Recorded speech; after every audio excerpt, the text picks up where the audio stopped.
Here he is, our favorite, Edmonton Bureau Chief Ryan Rishaug. Though tough one for you tonight, buddy, because you got to come out of that dressing room after a loss in Game 6. I imagine the group was pretty despondent. Yeah, this is a tough one, Jay. I mean, think about how good this team was down the stretch, right? Best team in the regular season for the last couple of months, an all-timer of a power play, great additions at the deadline. They really felt like this team had the chance to do some damage, and I think a lot of the hockey world did. So this result is crushing for them. Leon Draisaitl in particular, really hard on himself in this game tonight for his performance. Ended up -4, just one assist in the last 4 games of this series. Pretty hard match against Jack Eichel in that second period. And there was that stretch where that Eichel line just took over, just worked so hard, forced some mistakes out of Draisaitl and his line mates in the defensive zone, and, of course, 3 straight goals there. So Draisaitl really hard on himself.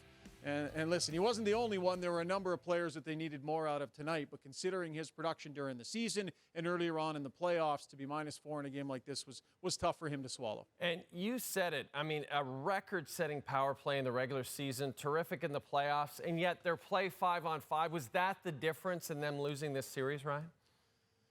I do think that it was. Now, Jay Woodcroft, I asked him about this postgame, and he pointed out the number of shots that they had tonight.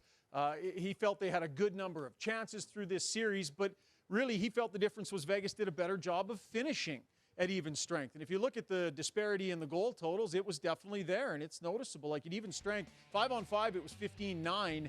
Even strength, it was 18-9 in this series, right? Vegas they were a really strong even strength team during the regular season. They got 4 good lines, and they like to roll them. One of the least penalized or power played teams in the league.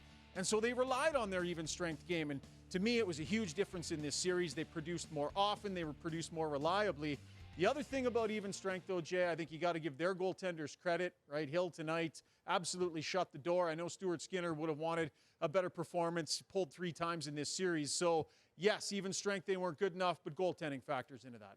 And Jay Woodcroft seemed intent on using home ice advantage to really do some line matching. But why didn't that work out in this game, Ryan? So he really liked his third line of McLeod and Foegele and Ryan, and he wanted them matched up against Karlsson's line. But I think that he allowed Vegas to dictate his use of Connor McDavid a little too much in the first part of this game. McDavid played 5 minutes and 21 seconds in the first period.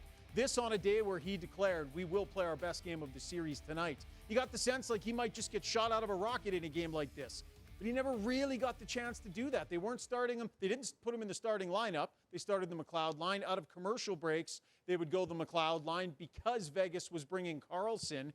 And I just think for the first couple of periods, that hard matching maybe didn't give them the chance to take advantage of that. They went to him a lot more. He ended up playing a lot, and they generated a good number of chances. But I think the hard match, that matchup game maybe didn't give McDavid the chance to get into that rhythm early on in this game.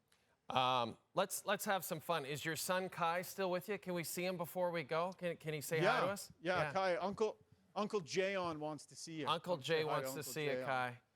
Okay. I hope you're doing well in business school, pal. He hopes you're doing well in business school. Thanks for helping him go viral in his world the other day. Hey, listen, that's what we're here for. I'm only looking at a camera right now. I have no idea what you're doing or saying right now. He's anchoring SportsCenter with Jay Onrait tonight. Oh, is he? Good to see you, Jay. Thanks, guys. Bye, Uncle Jay on. Bye-bye. The Rishaugs.